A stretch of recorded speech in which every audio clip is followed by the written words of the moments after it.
Hi welcome my YouTube viewers. ಎಲ್ಲರಿಗೂ ಶ್ರೀರಾಮನವಮಿ ಹಬ್ಬದ ಶುಭಾಶಯಗಳನ್ನು ತಿಳಿಸ್ತಾ ಇವತ್ತು ಬೆಳಗ್ಗೆ ಬೇಗ ಎದ್ಬಿಟ್ಟು ಬಿಸಿ ನೀರನ್ನು ಕಾಯಿಸ್ಕೊಳ್ತಾ ಇದ್ದೀನಿ.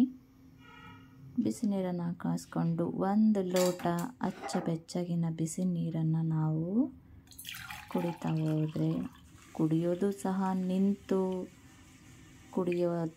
ಕುಡಿಬಾರ್ದು ಅಂತ ಹೇಳ್ತಾರೆ. ನಾವು ಆರಾಮಾಗಿ ಕೂತು ಕುಡಿಬೇಕು, ಇದು ಆರೋಗ್ಯಕ್ಕೆ ಒಳ್ಳೆಯದು ಅಂತ ಹೇಳ್ತಾರೆ.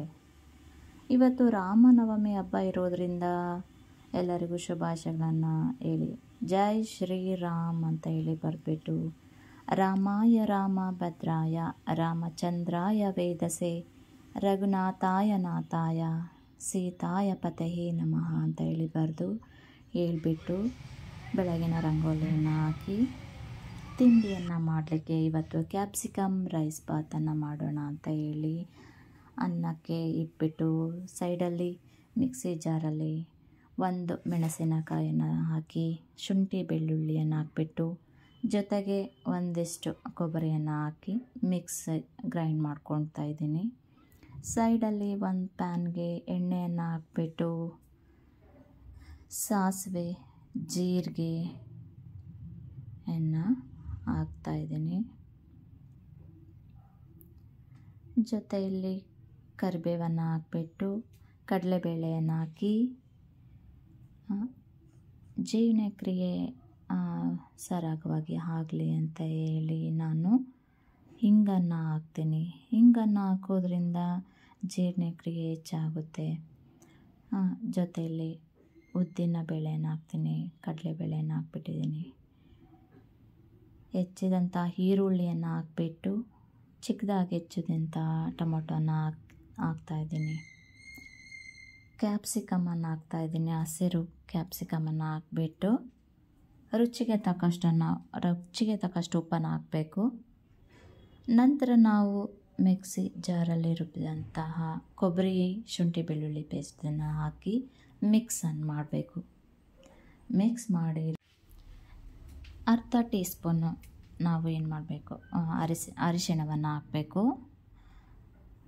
ಹಾಕಿ ನಂತರ ಕೊನೆಯಲ್ಲಿ ನಾವು ಹೆಚ್ಚಿಟ್ಟಂತಹ ಕೊತ್ತಂಬರಿ ಸೊಪ್ಪನ್ನು ಹಾಕಬೇಕು. ಮಿಕ್ಸ್ ಮಾಡಿ ಚೆನ್ನಾಗಿ ಬೇಯಲಿಕ್ಕೆ ನಾವು ಬಿಟ್ಟು ಲಿಡ್ಡನ್ನು ಕ್ಲೋಸ್ ಮಾಡಬೇಕು. ಲಿಡ್ ಕ್ಲೋಸ್ ಮಾಡಿ ಆದಮೇಲೆ ಚೆನ್ನಾಗಿ ಬೆಂದಾದಮೇಲೆ ನಾವು ಮಾಡಿಟ್ಟಂತಹ ಅನ್ನದ ಜೊತೆಗೆ ಮಿಕ್ಸ್ ಮಾಡಿ ಕಲಸಿದರೆ ಕ್ಯಾಪ್ಸಿಕಮ್ ರೈಸ್ ಬಾತ್ ರೆಡಿ ಆಗುತ್ತೆ. ರಾಮನವಮಿ ಹಬ್ಬ ಇರೋದ್ರಿಂದ ದೇವರಿಗೆ ಪೂಜೆಯನ್ನು ಮಾಡಿಬಿಟ್ಟು ನೈವೇದ್ಯವನ್ನು ಮಾಡ್ತಾಯಿದ್ದೀನಿ. ನೈವೇದ್ಯಕ್ಕೆ ನೀರು ಮಜ್ಜಿಗೆ ಮಾಡಿಬಿಟ್ಟು ಪಾನಕ ಮಾಡಿ, ಬೆಲ್ಲದ ಪಾನಕ ಮಾಡಿ, ಕೋಸಂಬರಿಯನ್ನು ಮಾಡಿಬಿಟ್ಟು ನೈವೇದ್ಯವನ್ನು ಮಾಡ್ತೀನಿ. ನೈವೇದ್ಯ ಮಾಡಿ ಎಲ್ಲ ಮುಗಿಸಿ ಇವತ್ತು ಸ್ವರ್ಣಬಿಂದು ಪ್ರಾಶನ ಇರೋದರಿಂದ ಹಾಕಬೇಕು ಅಂತ ಹೇಳಿ ನನ್ನ 2 ಮಕ್ಕಳಿಗೆ ಸ್ವರ್ಣಬಿಂದು ಪ್ರಾಶನ ಹಾಕ್ಸ್ಲಿಕ್ಕೆ ಕರ್ಕೊಂಡೋಗೋಕ್ಕೆ ರೆಡಿ ಆಗ್ತಾಯಿದ್ದೀವಿ. ಸ್ವರ್ಣಬಿಂದು ಪ್ರಾಶನದ ಬಗ್ಗೆ ಒಂದು ಸ್ವಲ್ಪ ಮಾಹಿತಿಯನ್ನು ನಾನು ನಿಮಗೆ ತಿಳಿಸ್ತೀನಿ.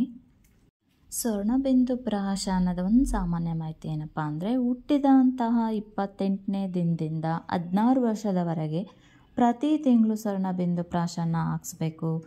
ಇದರಿಂದ ತುಂಬಾ ಪರಿಣಾಮ ಆಗುತ್ತೆ ಅಂತ ಹೇಳ್ತೀವಿ. ಕನಿಷ್ಠ 21 ಬಾರಿ ಪ್ರತಿ ತಿಂಗಳು ಬಿಡದೆ ಸ್ವರ್ಣಬಿಂದು ಪ್ರಾಶನ ಹಾಕ್ಸಿದ್ರೆ ತುಂಬ ಒಳ್ಳೆಯದು ಅಂತ ಹೇಳ್ತೀನಿ. ಯಾವುದೇ ರೀತಿಯ ದುಷ್ಪರಿಣಾಮಗಳು ಕೂಡ ಬರೋದಿಲ್ಲ. ಸ್ವರ್ಣಬಿಂದು ಪ್ರಾಶನ ಹಾಕುವ 15 ನಿಮಿಷ ಮೊದಲು ಹಾಗೂ 15 ನಿಮಿಷ ನಂತರ ಯಾವುದೇ ಒಂದು ಆಹಾರವನ್ನು ನಾವು ಮಕ್ಕಳಿಗೆ ಕೊಡಬಾರ್ದು. ಸಣ್ಣದಂಥ ಜ್ವರ ಆಗಲಿ, ಶೀತ ಆಗಲಿ, ನೆಗಡಿ, ಕೆಮ್ಮು ಇತ್ಯಾದಿಗಳು ಸ್ವರ್ಣಬಿಂದು ಪ್ರಾಶನಕ್ಕೆ ಯಾವುದು ಕೂಡ ಅಡ್ಡಿ ಆಗೋದಿಲ್ಲ. ಹೆಚ್ಚು ಬಾರಿ ಸ್ವರ್ಣಬಿಂದು ಆಗ್ತಾ ಹೋದರೆ ತುಂಬ ಪರಿಣಾಮಕಾರಿ ಆಗೋದನ್ನು ನಾವು ನೋಡ್ಬೋದು. ಸ್ವರ್ಣಬಿಂದು ಪ್ರಾಶನವನ್ನು ಹಾಕ್ಸ್ಲಿಕ್ಕೆ ಹೋಗ್ತಾ ಇದ್ದೀವಿ. ಹತ್ರ ಬಂತು. ನಾವು ಹೋಗ್ತಾ ಇದ್ದೀವಿ ಶತಾಯು ಆಯುರ್ವೇದ ಕ್ಲಿನಿಕ್ಕಿಗೆ. ಬಂದೇ ಬಿಡ್ತು.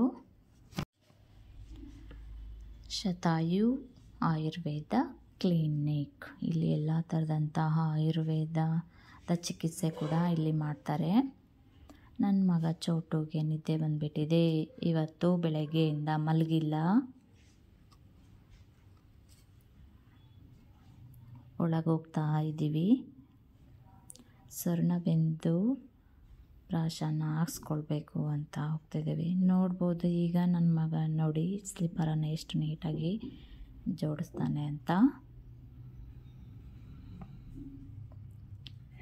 ಒಂದು ಉತ್ತಮವಾದಂತಹ ಅಭ್ಯಾಸಗಳನ್ನು ನಾವು ಮಕ್ಕಳಿಗೆ ಕಲಿಸ್ತಾ ಹೋದರೆ ಅವರು ಕಲಿತಾ ಹೋಗ್ತಾರೆ.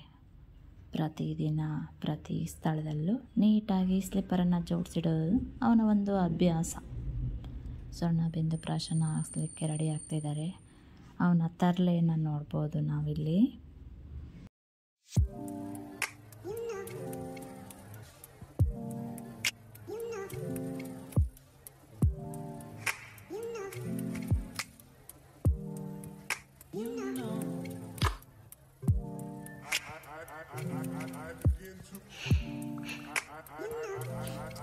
ಮನಿ ಪ್ಲ್ಯಾಂಟ್ ಗಿಡ ತುಂಬ ಚೆನ್ನಾಗಿ ಇತ್ತು ಅಂತ ಹಂಗೆ ಕ್ಯಾಪ್ಚರನ್ನು ಮಾಡ್ತಾಯಿದ್ದೀನಿ. ಇಲ್ಲಿ ಅದಕ್ಕಿಂತ ಹಾಕೋದಕ್ಕಿಂತ ಮುಂಚೆ ವೆಯ್ಟ್ ಚೆಕ್ ಮಾಡ್ತಾರೆ. ವೆಯ್ಟ್ ಚೆಕ್ ಮಾಡಿ ಹೈಟ್ ಚೆಕ್ ಮಾಡ್ತಾರೆ. ಇಬ್ಬರಿಗೂ ಹೈಟು ವೆಯ್ಟು ಚೆಕ್ ಮಾಡಿ ಆದಮೇಲೆ ಸ್ವರ್ಣಬಿಂದು ಪ್ರಾಶನವನ್ನು ಹಾಕ್ತಾರೆ.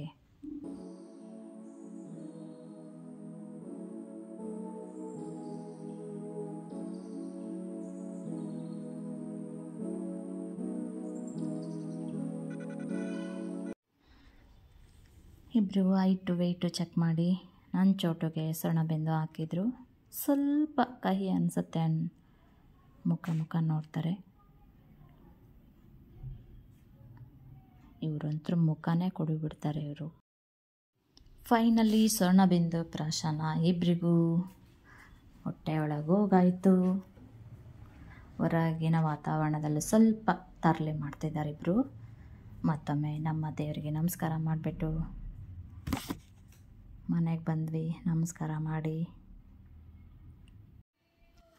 ಮತ್ತೊಮ್ಮೆ ಹೇಳೋಣ, ರಾಮಾಯ ರಾಮಭದ್ರಾಯ ರಾಮಚಂದ್ರಾಯ ವೇದಸೇ ರಘುನಾಥಾಯ ನಾಥಾಯ ಸೀತಾಯ ಪತಯೇ ನಮಃ ಅಂತ ಹೇಳ್ತಾ ಎಲ್ಲರಿಗೂ ಧನ್ಯವಾದಗಳನ್ನ ಹೇಳ್ತೀನಿ. ಪ್ಲೀಸ್ ಲೈಕ್ ಮಾಡಿ, ಶೇರ್ ಮಾಡಿ, ಸಬ್ಸ್ಕ್ರೈಬ್ ಮಾಡಿ.